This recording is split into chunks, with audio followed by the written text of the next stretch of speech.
বসন্তের সেরা সবজির মধ্যে সজনে ডাঁটা হলো একটা সেরা সবজি। নমস্কার বন্ধুরা, ডলি রন্ধনশালায় সবাইকে স্বাগত। আজকে তোমাদের সাথে তাই শেয়ার করব সজনে ডাঁটার একটা দারুণ নিরামিষ রেসিপি। সজনে ডাঁটা এমনই একটা সবজি, যেভাবেই রান্না করা হোক না কেন সজনে ডাঁটা কিন্তু দারুণ খেতে লাগে। আর এই ডাঁটা কিন্তু ছোট থেকে বড় সবাই খেতে পছন্দ করে। আর বাজারে এখন প্রচুর কচি সজনে ডাঁটা চলে এসেছে। এবার আমি ডাঁটাগুলোকে কেটে নেব। যেহেতু কচি ডাঁটা, তাই কিন্তু আমি খুব বেশি খোসা ছাড়াবো না। কাটার সময় এইভাবে যতটা খোসা বাদ যাবে সেইটুকু খোসাই আমি বাদ দিয়ে ডাঁটাগুলোকে কেটে নেব। ডাঁটার পুরো খোসাটা ছাড়িয়ে নিলে তাহলে রান্নায় দেওয়ার পরে ডাঁটাগুলো অনেকটা গলে যাবে। তাই অল্প অল্প করে খোসা রেখে আমি ডাঁটাগুলোকে ছাড়িয়ে নিয়েছি। এবার আমি এই রান্নার জন্য একটা মশলা বানিয়ে নেব। তার জন্য একটা মিক্সির জার নিয়ে নিয়েছি। আমি এখানে 1 চামচ গোটা ধনে, 1 চামচ গোটা জিরে আর 1 চামচ রাঁধুনি আর একটা শুকনো লঙ্কা শুকনো খোলায় ভেজে আমি আগে থেকে রেডি করে নিয়েছিলাম। এবার আমি সমস্ত মশলা একসাথে মিক্সির জারের মধ্যে দিয়ে দেব। মশলাগুলো আমি একসাথে দেখো বেশ ভালোভাবে গুঁড়ো করে নিয়েছি। মশলার গন্ধটা যাতে উড়ে না যায় তার জন্য আমি ঢাকা দিয়ে মশলাটাকে একটা সাইডে রেখে দেব। আর এই রান্নার জন্য আমি আলু আর কুমড়ো আগে থেকে কেটে নিয়েছি। এখানে আমি একটা বড় সাইজের আলু বেশ বড় বড় ডুমো করে কেটে নিয়েছি। আর একটা গোটা কচি কুমড়ো আমি কেটে নিয়েছি। আর কুমড়োটা যেহেতু কচি, তাই কিন্তু আমি খোসাটা বাদ দিইনি। খোসা সমেত কচি কুমড়ো রান্না করলে তাহলে বেশ খেতে ভালো লাগে। আর কুমড়োটাও আমি বেশ বড় বড় ডুমো করে কেটে নিয়েছি। আর এই রান্নার জন্য আমি ছোট বাটির 1 বাটি সয়াবিন আগে থেকেই সিদ্ধ করে জল ঝরিয়ে নিয়েছিলাম। এবার আমি মূল রান্নার দিকে চলে এসেছি। প্রথমে আমি রান্নার জন্য কড়াইয়ের মধ্যে প্রয়োজন মতো তেল দিয়ে দিলাম।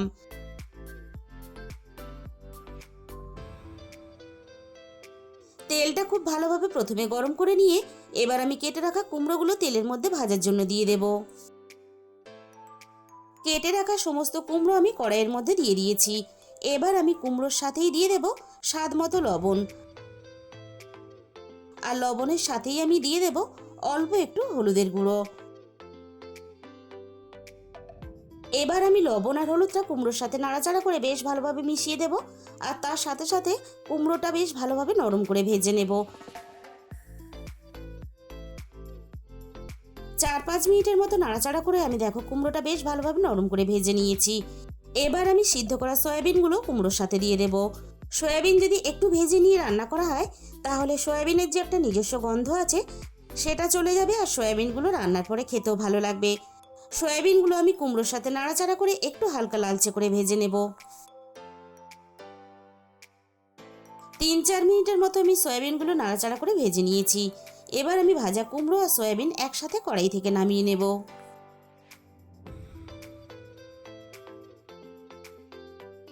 কড়াইয়ের মধ্যে আমি আবারও প্রয়োজন মতো অল্প একটু তেল দিয়ে দিলাম। তেলটা খুব ভালোভাবে গরম করে নিয়ে এবার আমি তেলের মধ্যে ফোড়নে দিয়ে দিলাম অল্প একটু কালো জিরে। আর সাথেই আমি এখানে দিয়ে দিলাম অল্প একটু রাঁধুনি। আর সবশেষে আমি এখানে দিয়ে দিলাম একটা তেজপাতা কুচি।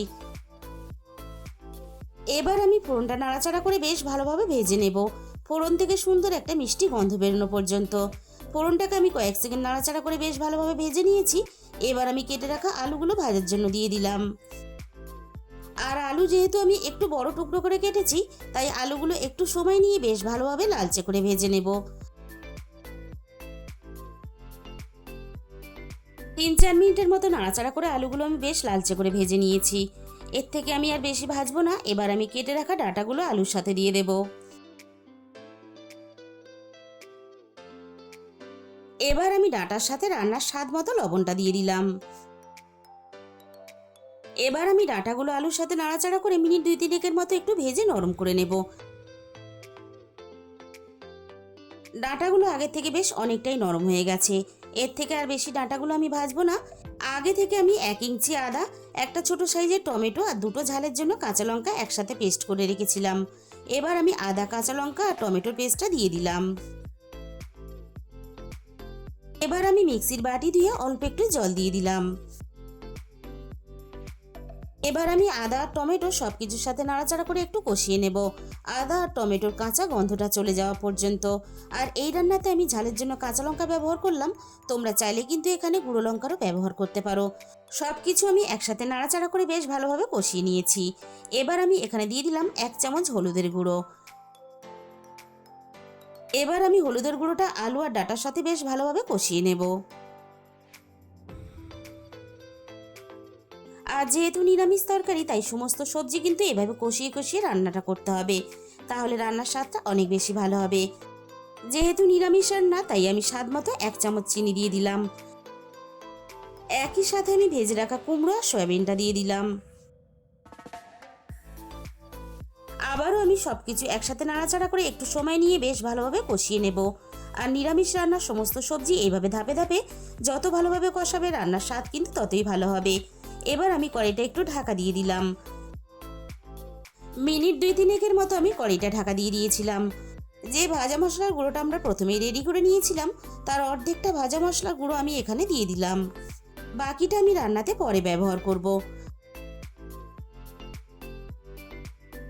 এবার আমি মশলার সাথে সমস্ত সবজি নাড়াচাড়া করে বেশ ভালোভাবে আবারও একটু কষিয়ে নেব।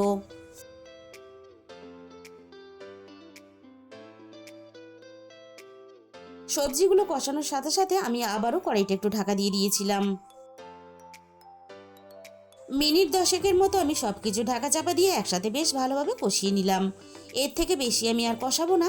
এবার আমি রান্নার মধ্যে পরিমাণ মতো জল দিয়ে দিলাম। এবার আমি সবকিছু একসাথে নাড়াচাড়া করে খুব ভালোভাবে মিশিয়ে দেব। আর সমস্ত সবজি একসাথে ভালোভাবে সিদ্ধ হওয়ার জন্য এবার আমি কড়াইটা ঢাকা দিয়ে দিলাম। মিনিট 15-20 মতো আমি রান্নাটা বেশ ভালোভাবে করে নিয়েছি। এবার আমি কড়াই থেকে ঢাকাটাকে সরিয়ে নিলাম। সমস্ত সবজি দেখেই বোঝা যাচ্ছে বেশ ভালোভাবে সিদ্ধ হয়ে গেছে। বাকি ভাজা মশলার গুঁড়োটা এবার আমি দিয়ে দিলাম। আর এরকম কিন্তু আমি হালকা একটু ঝোল রেখেই রান্নাটা করব, কারণ এই ঝোলটাই কিন্তু খেতে বেশি ভালো লাগে। তাহলে বন্ধুরা, আজকের এই রেসিপিটা ভালো লাগলে ভিডিওতে একটা লাইক করে দিও আর নিজেদের বন্ধুদের মধ্যে শেয়ার করে দিও। আর যে সমস্ত নতুন বন্ধুরা এখন পর্যন্ত আমার চ্যানেলটা সাবস্ক্রাইব করোনি, এরকম নতুন ঘরোয়া সহজ রেসিপি পেতে আমার চ্যানেলটা সাবস্ক্রাইব করে পাশে থাকা বেল আইকনটা ক্লিক করে অল করে দিও। তাহলে আমি যখনই কোনো নতুন রেসিপি আপলোড করব, সবার আগে তোমার কাছে পৌঁছে যাবে। রেসিপিটা শেষ পর্যন্ত দেখার জন্য তোমাদের সবাইকে অসংখ্য ধন্যবাদ।